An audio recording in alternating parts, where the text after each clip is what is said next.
السلام عليكم ورحمة الله وبركاته.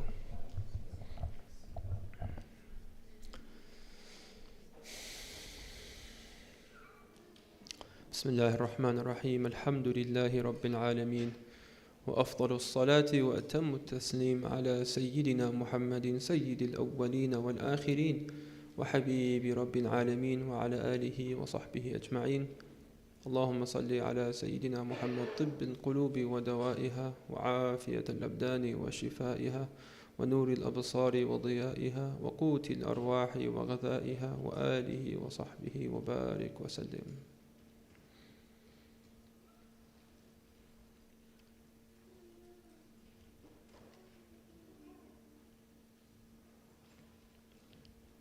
بسم الله الرحمن الرحيم. Alhamdulillah, welcome everyone back to day 5, final day of the retreat. Alhamdulillah. It's been an awesome time for me to meet all of you, to spend time with all of you, to share about my work, to learn about what you guys are doing and you guys are up to.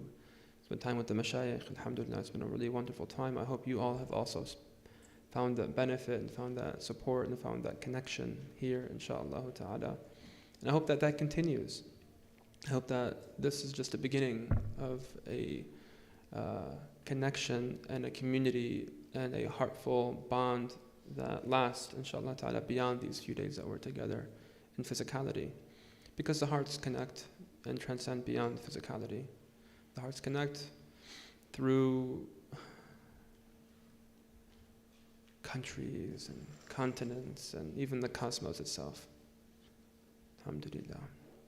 So we've been talking about holistic health. We've been talking about how to heal, how to integrate these different parts of us, the ruh, the jism, the nafs, the body, mind, spirit. But today we're going to change gears a little bit. I want to share a little bit more about the deeper work that I do with my people. And it's a work that's come out of inspiration from my teacher, my mentor, but also just my observations with working with people holistically over the years. And what's come out is that people are really suffering, deeply, deeply suffering. I'm not talking about physical pain. I'm talking about emotional pain. I'm talking about deeper issues that come out of our experiences, our living of life, that remain with us, that somehow imprint on our hearts, that somehow are recorded in the body, and somehow drive so much of the way that we see ourselves, the way that we relate with the world and one another, the way that we maintain our relationships, the way that we worship Allah Ta'ala. It's something that once you begin to see it, you see it everywhere. Once you begin to see it, you begin to see it everywhere. Everywhere. Anywhere I go, I see it. I can feel it just in the air. And every time I've spoken about it, I can see the effect. I can see it like this recognition, this acknowledgement, this deep like, yes, right, in the air. And really, when we talk about holistic healing, we're always trying to map out where is the center of gravity of the case. Is it digestive? Is it hormonal? Is it in the nervous system? Is it toxemia? Is it emotional? And what I found, today we have all of them, just lighting up. All these levels are lighting up for us today. But the one that lights up the most is the emotional zone. The emotional zone for many of us, because of the lack of recognition, acknowledgement, and work, and attention, and support, and resources that we have or don't have at this level. The emotional zone, which is at the core of our core, the heart, is really overwhelmed. We're talking about work of this time being a time of mass fragmentation, mass trauma, isolation, malnutrition, fear. And when the Hakims see the totality of the case. They want to see the whole as much as possible. And there's always more that we can capture, there's always more that we can kind of inquire about, but as much as possible. And different times demand different approaches to heal the individual maladies and the individual miasms, like the collective maladies. Like, this is an older word, like it means bad air, but it talks about this like shared collective experience that a tribe or a community or a country can have. And so we have miasms. Like in America here, we have a miasm, oftentimes aggravated by the politics. People go into like collective psychosis as a result of the media and the conditioning and the pre-programming and the narratives that they're building and fostering. But psychological pains, emotional pains, are much deeper, more real in some way than physical pains. Like depression is a very deep suffering. You can break your leg and more or less, with some naturopathic support, maybe homeopathic bryonia or some phytum, within a few hours or days, you'll start feeling better. But someone breaks their heart, someone loses a loved one, that may take years, right? It's just a deeper pain. The vibration at the emotional level just won't stop. And so emotions that are not addressed can cause physical pains too. It's not just they're separate zones. The emotional, the mental, the psycho-spiritual, and the physical are all connected. In some way, I see it actually as 3 concentric circles. This is how George Vitulkis, the great homeopath, kind of organizes it. You have in the middle, you have the psycho-spiritual, or you can put M for mental. And then the circle around that is the emotional. And the circle around that is the physical. And this is like layers of depth. And so you'll find that when people have emotions, it'll express on the physical, but it can also be driven deeper into the psycho-spiritual, the mental.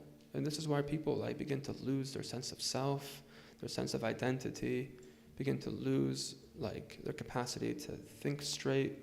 And you see this today, a lot of this gender stuff, for example, a gender identity. I don't know who I am anymore. Am I a girl? Am I a boy?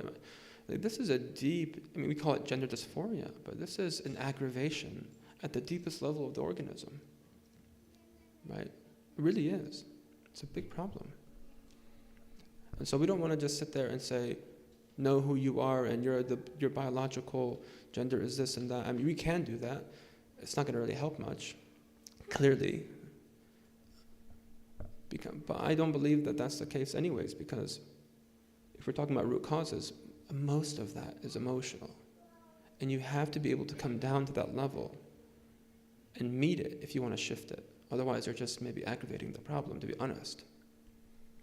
Right? And this is what compassion is about. To feel, to suffer with, to feel with. You have to come to people at that level. Yesterday I was talking with some people, and they're saying, I'm a melancholic and my spouse is a sanguine. And so one's kind of up here and the other's down here. And how do we relate? And it's honestly, you have to be able to meet them where they are. You have to be able to so for the person who's up here, he or she has to be able to come down and feel into the blueness of the melancholic state.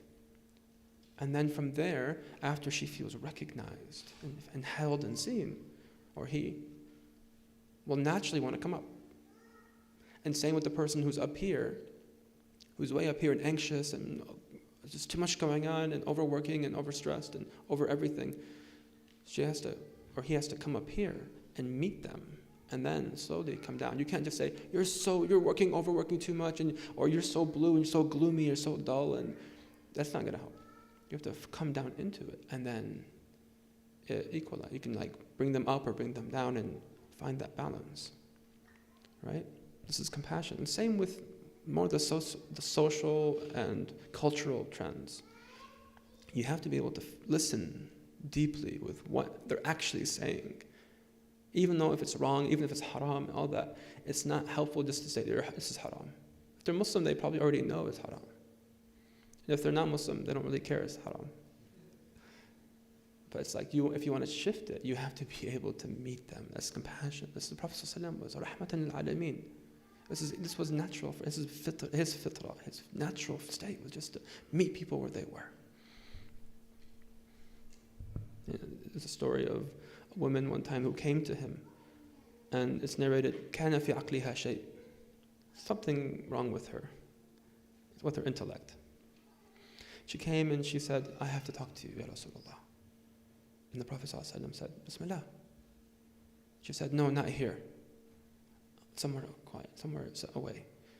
And he said, look, go anywhere you want in Medina and I'll meet you there.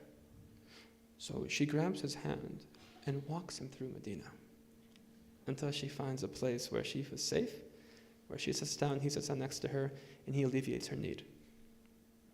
What's that? Haram. He touched her hand. Or whatever. No, of course not. That's not what we even should think. Look how he met her. Look how he attended to her. He attuned to her emotional state. He saw where she was in, the state that she was in, and he held her with his heart, if you will. There's something that's missing in our narrative. There's something missing in our communities. There's something missing from the mimbars. There's something missing from the madrasas. We're not talking about these things. And we're suffering as a result of it. By Allah. By Allah. And the physical ailments and the spiritual ailments and maladies and the loss of faith in our children is a proof of that. This is an emotional thing. It's not a lack of, we have the deen, alhamdulillah. We're teaching them the fard ayn. They know, kids know the fard ayn. They're rejecting it. Why? Because they don't feel held and seen by their parents. Maybe actually the problem is their teachers are the ones that are hurting them in the first place. That's a big one too, right? What do you do about that one? What do you do about the Quran teachers that are touching children? Wal-'iyadhu billah. How does that child supposed to reconcile that the deen is the deen of Allah and the deen of fitrah and the deen of ihsan and purity and having that experience? Do you know how totally dissociating that is? Wallahi. And it's more common than we think. So this is something that I help people with regularly. And honestly, like once you begin to see these types of things, it's difficult to go back to, let's talk about your diet and let's work on these herbs and spices. Like, Allah, like we could do, and I do that. And that's important too. But like, let's get to the meat and potatoes. You know what I'm saying? Like really where the charge is. Because all that stuff, they probably already know anyways. Eat well, drink well, save, exercise. Like, if not, they can go on Google and check it out. There's YouTube, Dr. whatever. They can find it out. But it's this feeling of separation within, which is really what we're talking about here. When we talk about disconnection from self, at the first lecture we talked about disconnection from self, disconnection from nature, and disconnection from God. And really, at the crux of it all is the disconnection from self. That is the main thing. The psychobiological disconnection and dissociation from our bodies and our felt sense, our embodied sense of being here now, present, and feeling, and open, and trusting even, or receptive. Maybe receptive is a better word. Right? And Alexander Lowen, who was one of the pioneers of somatic work, I encourage his books. Hakim talks about his books a lot. He has a book called Narcissism. And in it, he defines narcissism in a different way than kind of the common parlance defines it and uses it. Right?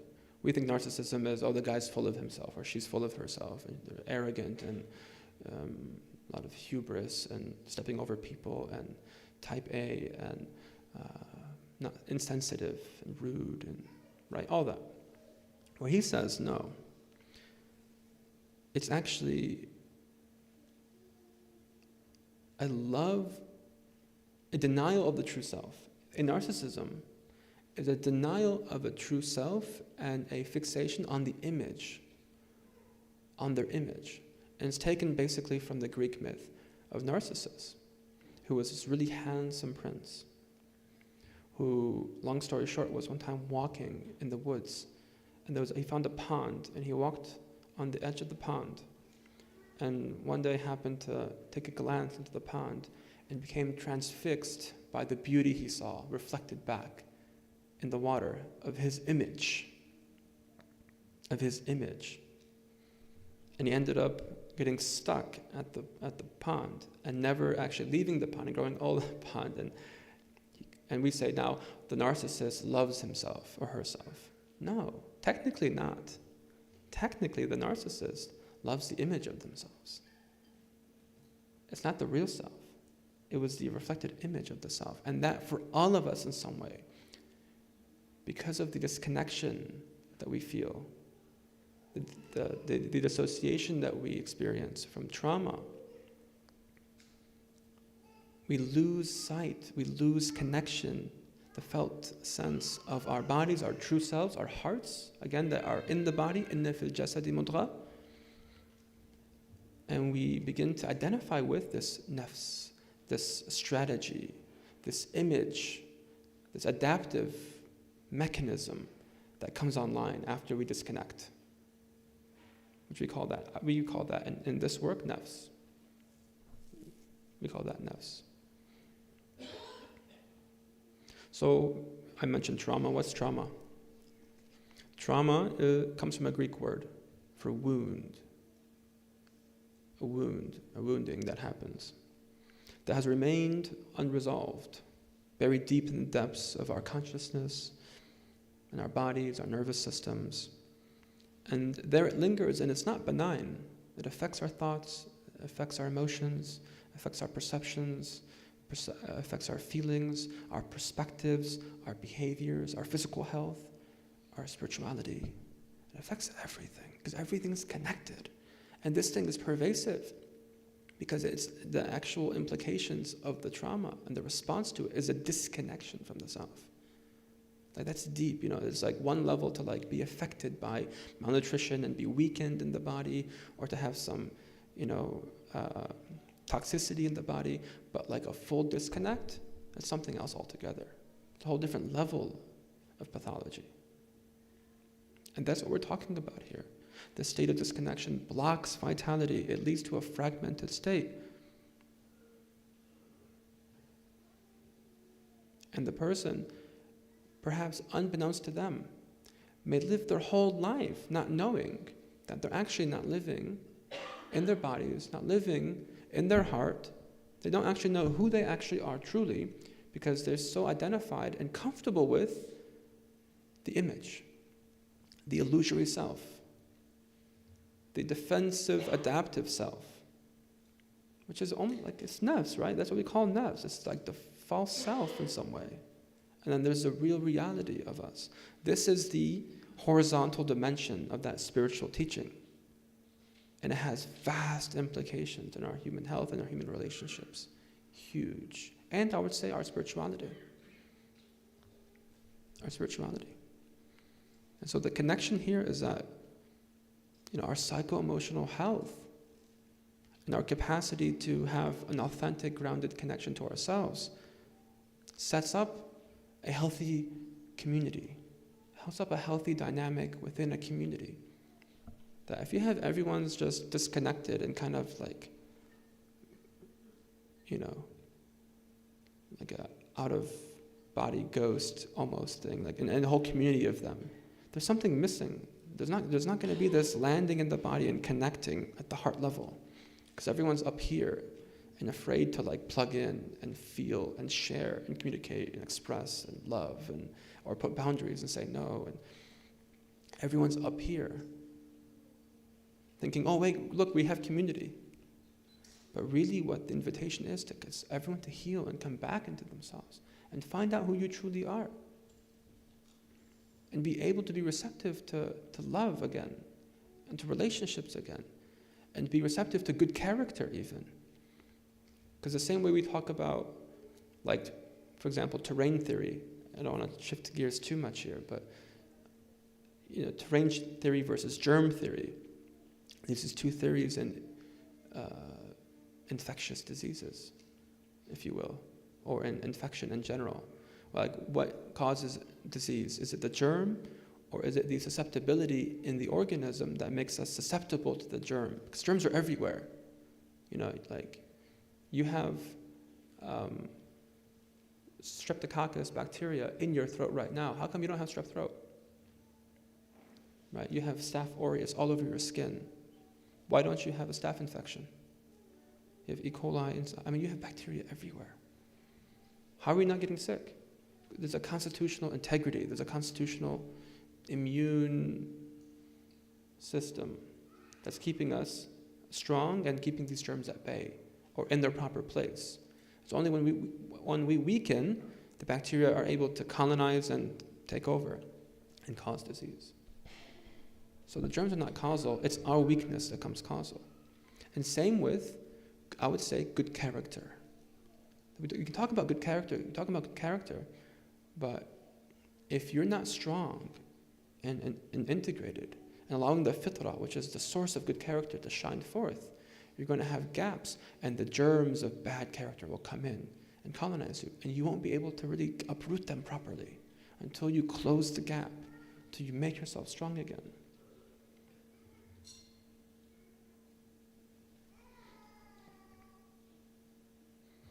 So trauma is a fact of life. We can't avoid germs. You can't live in a sterilized, sanitized bubble.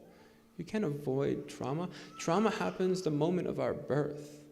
The moment we leave Allah's presence. The separation, right? Rumi talks about that in the Masnawi, the first story. Yeah? The lament of the reed. There's something inherently traumatizing about the dunya.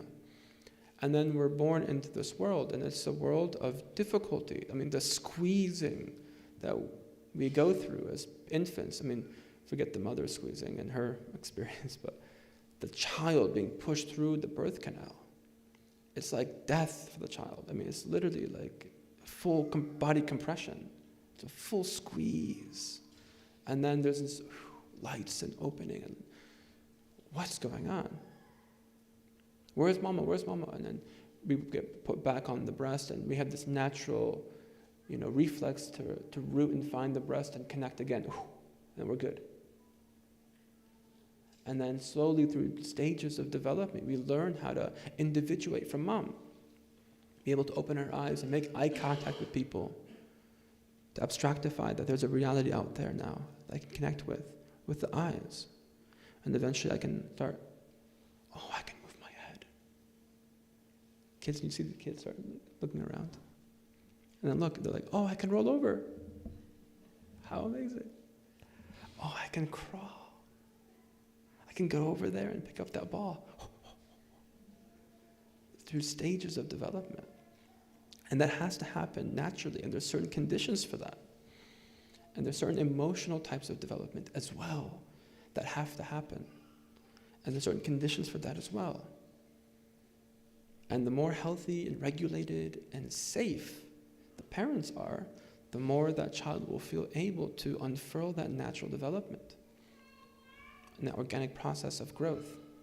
And if not, and if they have to unplug, and this is oftentimes where much of that disconnection happens, it's in those childhood experiences, those formative childhood years, where there's lack of safety, lack of attunement, right? Maybe a little bit later there's betrayal of sorts, whatever. And the child naturally, from the rahmah of Allah Ta'ala, this is not conscious. It's not, I gotta get out of here, eject. Woohoo! Like, it's a natural process of just disconnection. The child feels some sort of conflict. I feel like I'm losing my mom and dad. I don't know what to do here. It seems like what I'm doing is upsetting them. My crying, my anger, whatever. So maybe I should just shut this down and I can maintain the relationship. This is not conscious, but it happens. Right? And almost everyone's process in healing goes back to something like this. Everyone knows this in some way. I have yet to meet anyone that doesn't have anything like this ever in 5 years.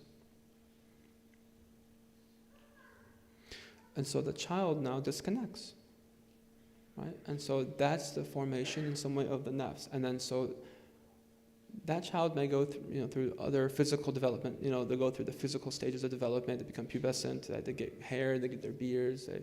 They grow their hips. All this stuff, and then they reach maturity, and they feel, I'm an adult. I'm adulting. Look, I'm paying my bills. I'm living alone. I have my car. I have car insurance. I'm going to school. I'm meeting people. Like, I'm adulting. But a lot of people, because they were stunted so early in childhood emotionally, they actually don't know that they're actually very underdeveloped internally, that they're almost like children. And this was painful for me to even recognize at some point. I remember graduating from undergrad, and I didn't take the traditional route. I ended up working in sales and making some money and kind of figuring out what my next plan was before coming into naturopathic school.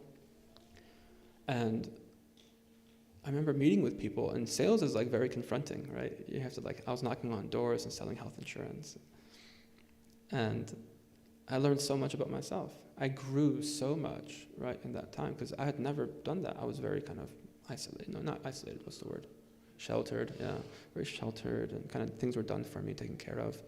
I didn't know how to make a sale. I didn't know how to connect with an adult. I didn't know how to speak, professionally. I didn't know how to answer questions. I didn't know how to get things. I had to learn all these things. And I'm so thankful for that experience. And then later, having relationships, and even me starting to speak like this was a weird thing for me. I'm not used to actually speaking. I grew up with a stutter, and it still comes out a little bit. So for me, there's all these different things that I had to learn to go through later in life. And then even my relationship, my wife, I had to learn how to listen to her and be with her and practice my teaching, for God's sake. I can't be a hypocrite. So checking myself and having her be my mirror, and then me inviting her to do the same for her. And it's this constant work. It's not easy to do this work. This is hard work. Hard work is hard work. But it's good work, and it changes your lives, changes your relationships, it makes you real, more real, inshallah ta'ala. And that's what we're after, is sidq, genuineness and state. That's the highest station of wilaya, isn't it? Abu Bakr as-Siddiq, the Siddiqeen are the highest martaba, level of wilaya. The people that are purely genuine, that their inwards, their interior, and their exterior are the same. There's no fragmentation, there's no dissociation, there's a wholeness there. And that's what the healing journey is all about, bringing things back into wholeness, bringing things back into oneness, into coherence. That's what this whole thing is about.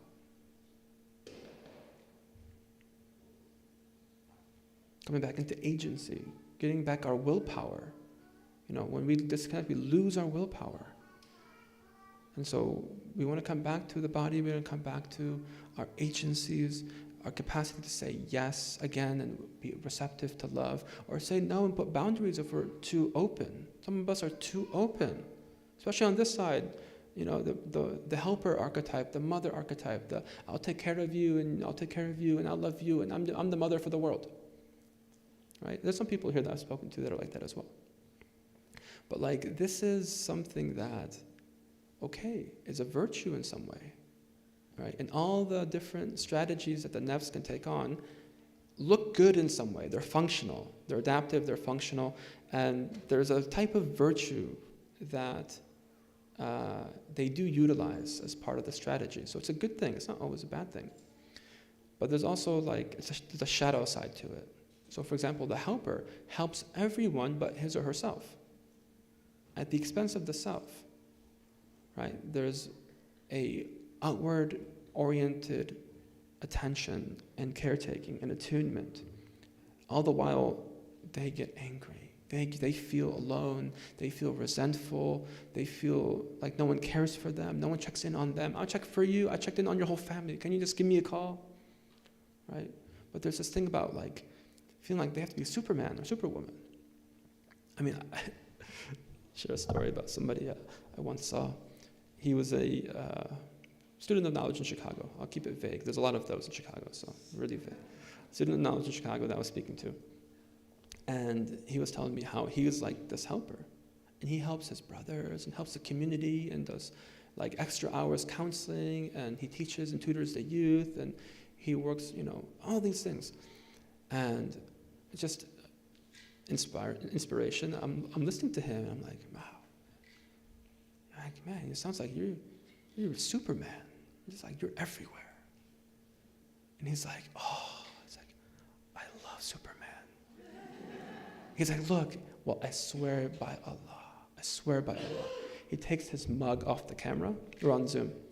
He's like, look, I love Superman. He takes his mug, and it's the S of Superman on his mug. We had a good chat after that. Like, Superman, what's the kryptonite? What's your kryptonite? So that's an archetype. That's one of the archetypes. And women have that a lot. That's a very common one here. But there's lots of them. There's probably, my estimation, there's 9, but Allahu Alam, it's probably maybe more or less. 9 archetypes of nafs. And what's amazing by them is that there's a virtue and a vice attached to them. Each one has a virtue and a vice. It's like 2 sides of the coin.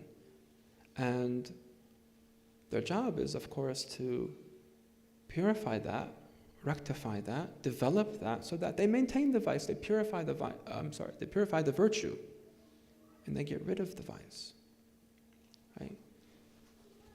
And so usually it's like, for example, the person that was told very early that you have to be good. Allah is watching. The angels are recording everything. So the child becomes, gotta be good. Like this is the archetypal good boy and good girl. This is one of the types. And they become very rigid people. Because it's always about what's halal and haram, what's good and bad. Am I gonna get at fault for this if I do this or do that, or don't do this or don't do that? Now there's a beautiful thing about that, right? That's having taqwa, right? Knowing halal and haram, being conscious of Allah Ta'ala, this is a good thing. But the way they apply it to themselves, so, is very unhealthy. There's a neurosis, there's an obsessive OCD kind of complex there. Or like in its early stages. It doesn't have to be the actual diagnosis, but there's a tendency towards that, a rigidity. And they're always very critical. They can be very critical of other people. And that's probably like 10% though of how critical they are to themselves. And they will tell you that if you ask them how critical they're so heavy on themselves. And they just like open up the pressure valve and critical of you and us and whatever. But these people are beautiful people that when they heal, when they can grow beyond and see beyond the black and white of life, the halal haram of life, the fundamentalist mentality, they can get out of that. And they're not always Wahhabi. Wahhabis can attract them for sure, but a lot of them can be people of Ahl Sunnah, people of Tasawwuf as well. Very rigid. They actually have rigid bodies, tense. They're really tense people. You can learn to breathe, dance, sing, see the color, see the diversity of Allah's creation, that there's other ways of being in the world. And that they can then put pressure off themselves to be perfect, because they're the perfectionist archetype. Pressure off other people to be perfect. They can enjoy the diversity, and they can still call to Allah in the most beautiful way, because that's easy for them. I had someone describe this archetype to me before. It says, I see the ideal world. They're idealist. I see the ideal world, and superimposed over it is everything that's wrong. And I can't help but point out what's wrong. I can't help it. It's the first thing I see. It's their gift, but it's also their curse. And they have to work with that. Same with the helper. I see people's needs. I see that they need a cup of water. I see the other baby's fussy. Let me go ask if I can help the baby. Let me see, so-and-so needs something done at the office. Let me see if I can work extra hours and support them. They seem really tired. I know they have a lot going on at home. They have a mom that's sick. They see the need, but they don't see themselves. And so there's that disconnection. And they hurt themselves, and they end up getting very resentful and angry. And they can lose themselves further. They can lose their relationships. Yeah? So this is deep. Other people, they go really intellectual.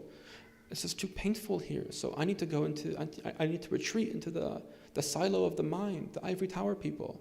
Allah bless them. You see them in our community. Alhamdulillah, we have scholars, like amazing scholars. Not all the scholars are ivory tower people, by the way.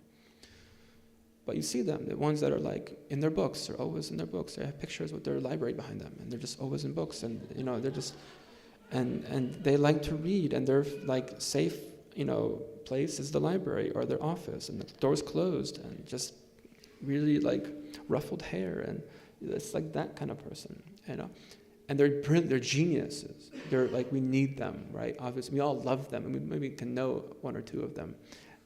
But a lot of that, and we're not here judging anyone, because we all have this stuff, but just to increase awareness of these things.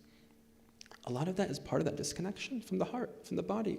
Those people, their families suffer from the coldness of their relationships.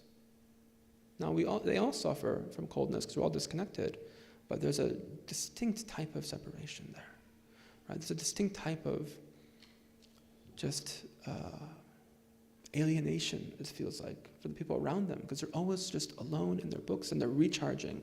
They're pure introverts. Like, it takes a lot for them to get out and see people. So they have to retreat, and they'll go out for like a night with like family, and then they have the week to recharge. So it's like those kind of people. Allah bless them, right? That's just their strategy. Allah made them that way. They have many gifts. But for them, it's like they need to learn how to come down the ivory tower, like be again with the people, right? Connect again. And their knowledge will be balanced and beautiful and give them fruit. And they'll be able to reach the masses with it. And you'll find people that have that tendency when they do that, Allah opens up for them, and benefits people through them.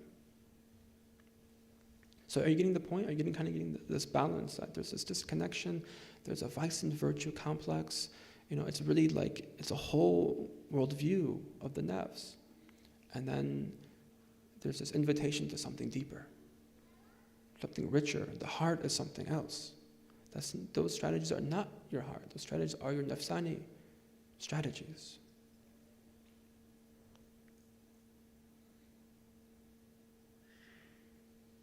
And, we have relationships. These are the main vital signs of how we're doing. Really, the believer is the al-mu'min mar'at al-mu'min.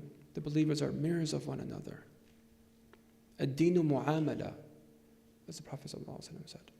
Ad-deen is mu'amala. It's transactional, but it's too commercial. It's too commercial. How about relational?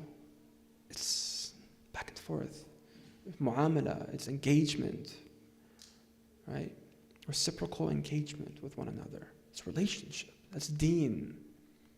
So I like to say the regulators of our physiology, the regulators of our health are embedded in our relationships, that we need one another to know how we're doing, to know what we need to do to grow and to heal and to cultivate ourselves.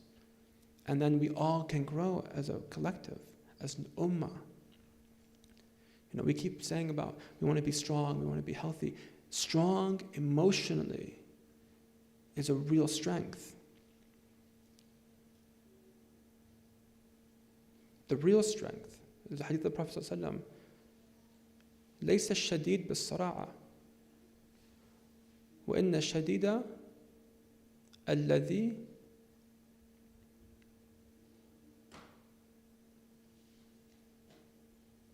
He said, the strong person is not the one who wrestles, but rather the strong person is the one who controls their anger. The strong person is not the physically strong one, though also they have a strength, obviously, and that's a virtuous strength. But the real strong person is the person who controls their anger, controls their emotion. And if anger is not their problem, maybe it's their shame. Maybe it's their jealousy. Maybe it's their fear. Fear can be a negative emotion,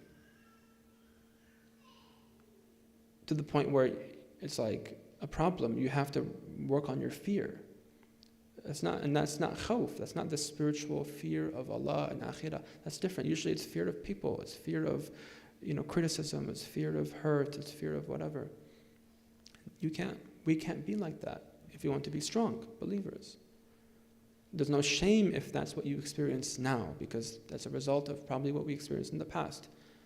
Labas, bismillah. But now moving forward, now having this lens of how I need to grow, learning about yourself, learning about these strategies is so important, because it sets out a map for you. You can individualize your tasawwuf in this way, even in some way, right? Because some people, maybe they're actually really generous, so talking about bukhul is not really like a thing, like miserliness, it's not really a thing for them. You read Imam Maulud's Purification of the Heart, you read it, it's like, oh my God, I have to do all this work? Bismillah, Allah musta'an, Allah help me.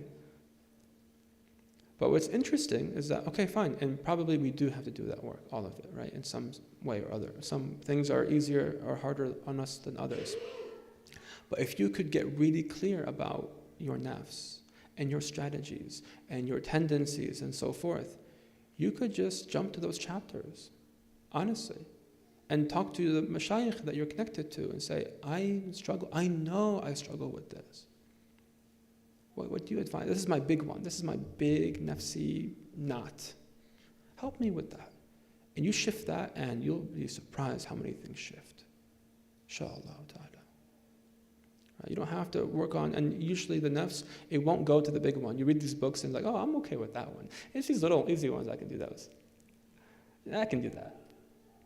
I can, the doer archetype. Yeah, I'll fast. I'll do more dhikr. It's for them to learn how to be still and be real, and not just talking about ideas and success and accomplishing more and doing more. It's about actually being still. That's what's hard for them. But give them here, I want you to do an hour-long wird. Got it, done.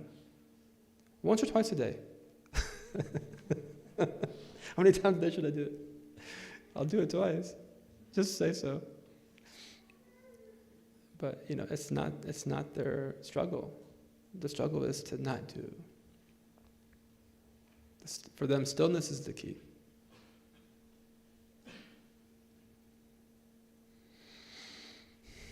So we have 15 minutes left. I know I keep saying that, but it's true. There's so much to talk about here. There's so much to talk about. But I do want to open it up for questions. This is our last session, and this is a deep topic. So I like what comes out of group process. So bismillah. Yeah, we have some questions. Can we get the mic around? Jazakallah khair. Thank you. We have questions here. If we can maybe pass it to the sisters. Bismillah.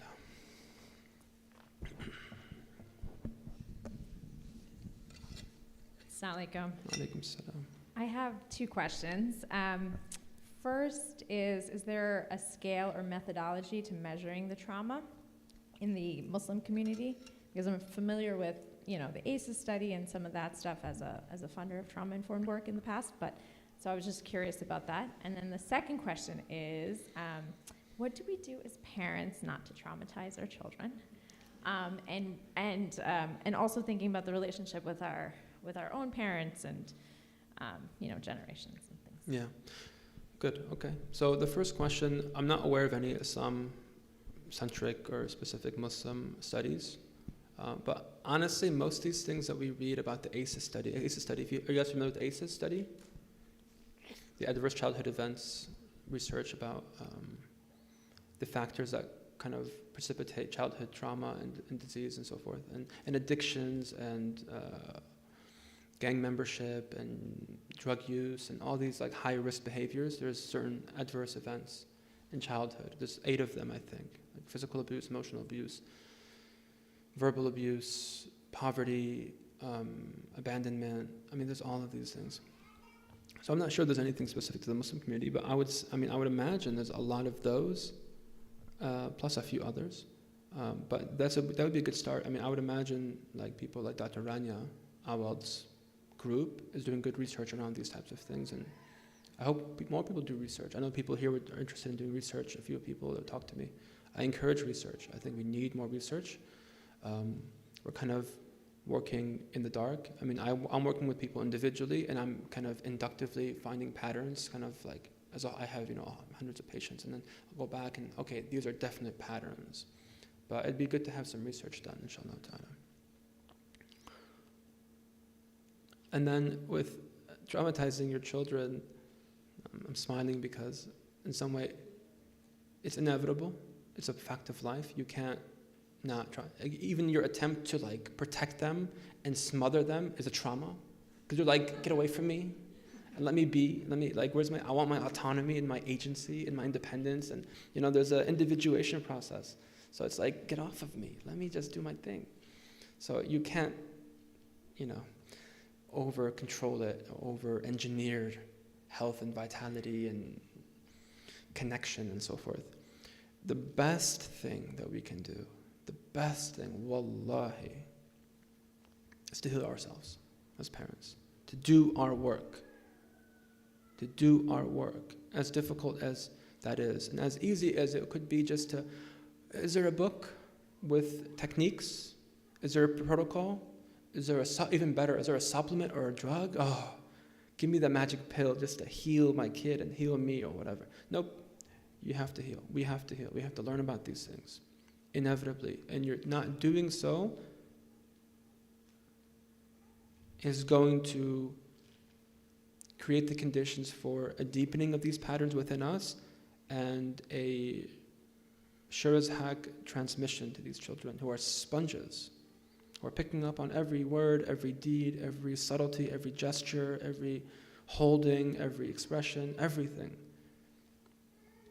Children, that's what transgenerational trauma is. It doesn't have to be this overt,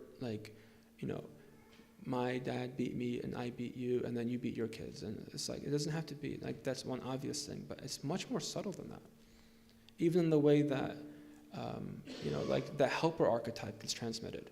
You see your mom just slaving away and not taking care of herself and losing her physical health, losing her body, losing, carrying so much grief and sadness and resentment and anger and all of that. And then inevitably just not knowing what else there is, how else you can be in the world, and you kind of just do that too. Until you have children and your children are there, I guess this is how life is. So the best thing that we can do is to heal ourselves, to do our work, to find good help ourselves. Do 5 sessions. Learn about yourself. Have conversations with your spouses. Make this real, the same way that we were talking about at some point, I think maybe even upstairs during the interactive, how do we get the families on board? It's like, yeah, you learn these things, but you have to talk about these things with the parents, you and your spouses, you and your siblings, the people closest to you, and make it a priority. Share your knowledge.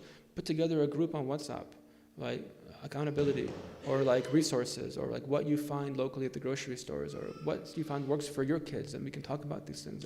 It has to be something conscious,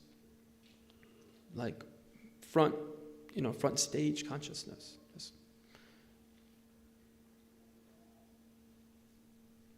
Allah help us all, inshallah ta'ala. What else? Anything? I want to open up to the men. Any questions? I think there was a hand here. Yeah, bismillah. Can we get the mic? Oh, the mic's already. Okay, I'll bring it back. It's already traveled back. Bismillah. Assalamu alaikum. Alaikum salam. So I had a question. The fragmentation and the disattachment with self, and we're told by therapists narcissism cannot really be cured, or we cannot really help them. Is there a way to reconnect that self in these people? And is there any mention of narcissism in Islamic medicine or literature? Because I'm not familiar with if there is or any. Yeah, I'm not familiar either. I've asked people. I didn't get any answers back. I mean, the Pharaoni archetype is pretty narcissistic. Ana rabbukumul a'la. That's pretty narcissistic. Because he's Abdullah, like he's identified with this false image of his being Rabb. He's not Rabb. But the narcissist, look, it's a spectrum. It's not just one crystallized pattern. It's a spectrum. And maybe all of us, according to this definition, are a little bit narcissistic. We're egocentric. We're self-centered, right? But there's some people that are like really narcissistic, and I hope you never meet them. You probably have. They make about 10-15% of our population in the West, Wallahu alam. But do I believe they can be healed? Absolutely. Absolutely. We have to believe that. We have to believe that. And at the same time, if people are really unhealthy narcissistically, a really unhealthy narcissist, you have to create boundaries with them. You have to be able to protect yourself, because they will hurt you. They will come after you. They will pull their strings. They tend to be very well connected. They tend to be very powerful. They tend to be wealthy. They tend to be charismatic people. They tend to be people that can move and shake things. And they can destroy your world if you get on their bad side. Really. And I've seen this. I'm speaking from, I have multiple stories in my mind right now about this. I'm not talking in abstraction. Like, helping people out of these things is a nightmare. For them. And I mean for me. For us helpers, it's just difficult. It's heavy. It's like you can't believe he's Muslim in doing that. Or she's Muslim in doing that. Honestly. Subhanallah. And I would still make dua that Allah rectifies them, but like, get away and put clear boundaries with these people, right? If they're like full-blown narcissist. But do I believe that they can be healed? Of course, the mercy of Allah is vast and totally comprehensive, all-encompassing. We have to believe that anyone can be rectified. Kun fayakun, it's easy as that. Inshallah ta'ala. Can I bring the mic here? I know there's questions here, but I can keep probably, it could be circulating here the whole time. Bring it please up. Or we have a mic here?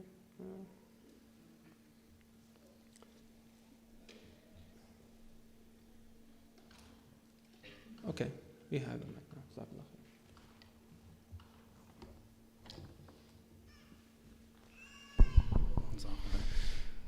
Assalamu alaikum. Jazakallah khair for that talk. Wonderful. Appreciated. Obviously, it's a huge thing in our community.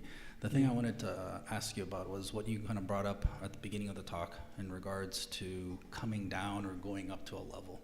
So what would you say is your first step in being able to do that, aside from recognizing that you do need to either go up or go down? Can you help me understand? Go up, go down? Yeah, you said that if a person is high up somewhere, you need to meet them at their level to be able to ask them or to be able to, empathize. Were you here earlier this week? No. Yeah, okay. You look like a new face. So earlier in the week, we were talking about 4 temperaments, the 4 constitutions. And so there's like the spring personality type, the summer personality type, fall and winter. And each of them have their flavors, their styles, their personality, their quirks, their gifts, their own dynamics. So in the example that I gave, it was between the spring, we call the sanguine archetype, and the autumn, fall, melancholic archetype. The spring people are very playful, joyful. They tend to be kind of smiley people, helpful people, playful storytellers. They like to have a good time. They tend to avoid pain. They tend to be pain avoidant. Yeah? The melancholics are, as it sounds, they're melancholic people. They live in a blue world. It's kind of a contracted world, colder world. And there's nothing wrong with that. That's just how Allah created them, right? Now they can balance that, inshallah, and that's the purpose and their goal. But nevertheless, there's a blueness to them. There's a heaviness to them. There's a somberness to them, so on and so forth. So when you have people that are married, and they're like you're operating, you're in different worlds, Like you actually live in different worlds. It's really amazing. When I think of Alhamdulillahi Rabbil Alameen, that's what I think of. Like the different worlds that we occupy and our temperaments. Because we're in different worlds. Not just like the jinn and the jinn and the ins and the animals or whatever. It's like even our own perspectives, like we live in different places, honestly. Like the Democrats here and the Republicans here live in different worlds. Different value systems. Like it's a whole different thing. It's really interesting.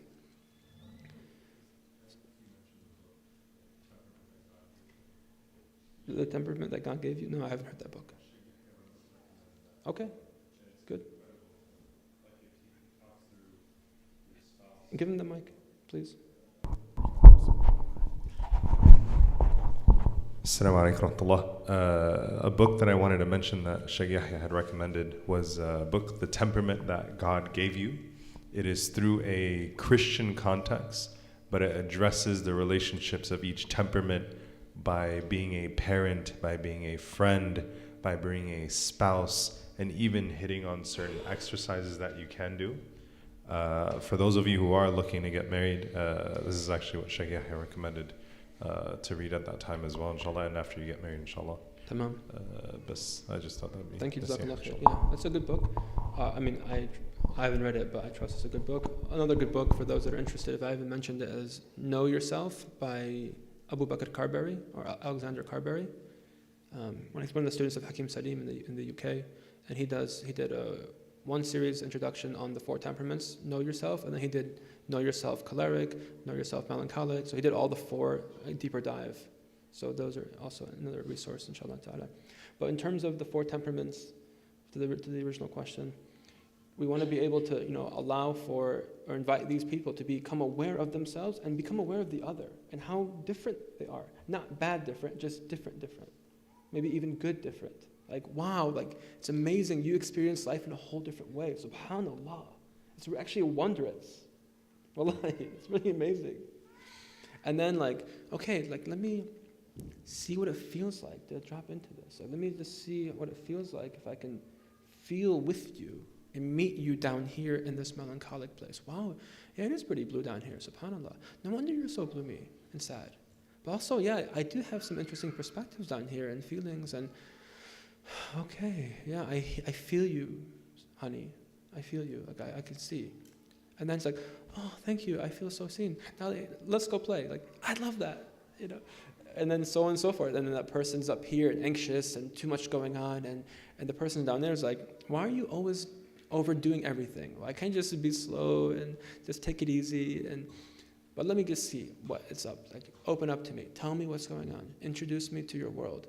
Oh, no wonder you're so hectic and crazy and always trying to have a good time and escape and take an adventure somewhere because you're trying to do so much and you're overwhelmed. That feels heavy, babe. It is heavy. Let's come down and just have a good time and have a picnic and have some tea. Oh, that feels so good.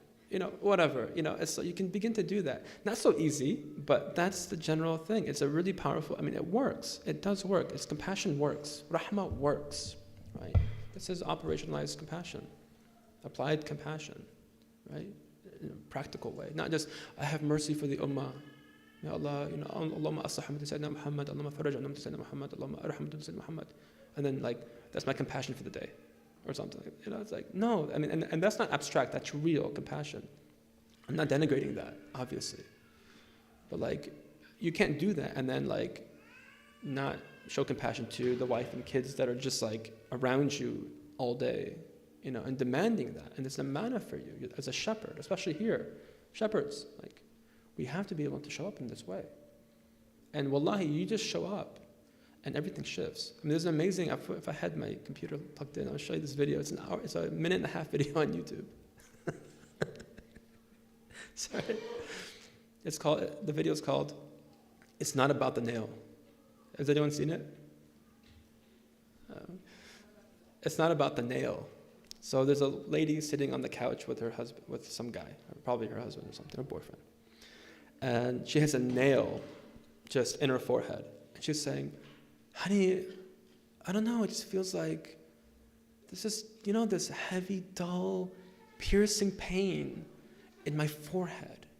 And I just I can't understand where it's coming from. And sometimes my clothes get caught when I'm getting, dressed, on the nail. And he's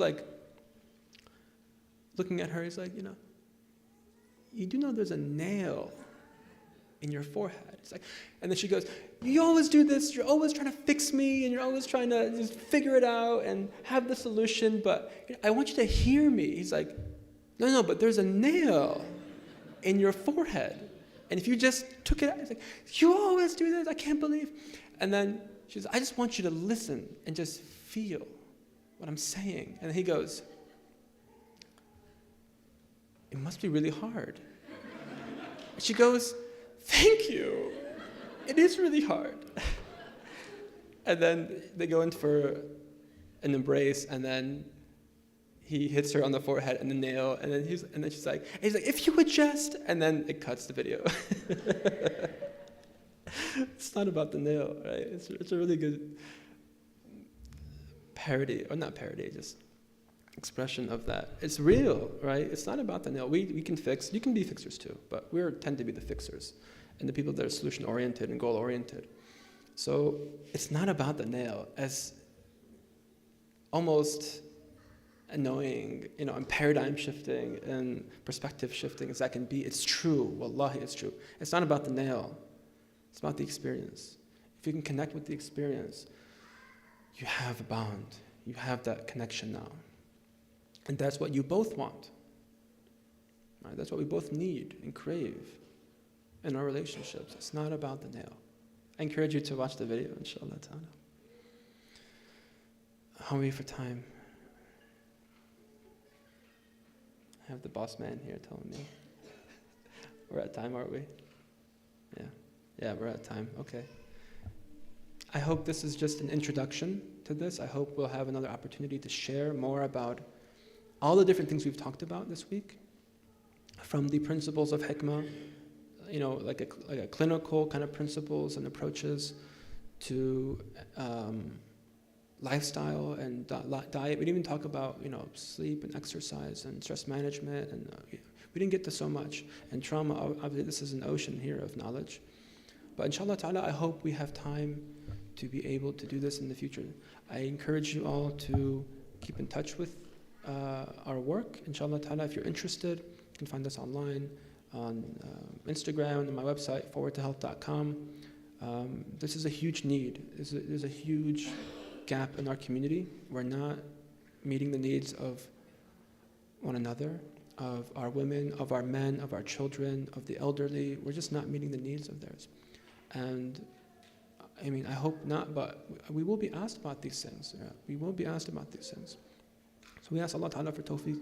We ask Him for shifa, inshaAllah Ta'ala. May Allah guide us, heal our hearts, heal our bodies, heal our minds, allow us to come back together in a way that's pleasing to Him, inshaAllah Ta'ala, that defines and highlights the reality of the fitrah, the reality of the oneness of our tradition, the beauty of our tradition, the mercy of our tradition, the nur of our tradition, the life-giving, regenerative capacity of this deen to heal and bring hearts and bodies and minds and communities back to life again.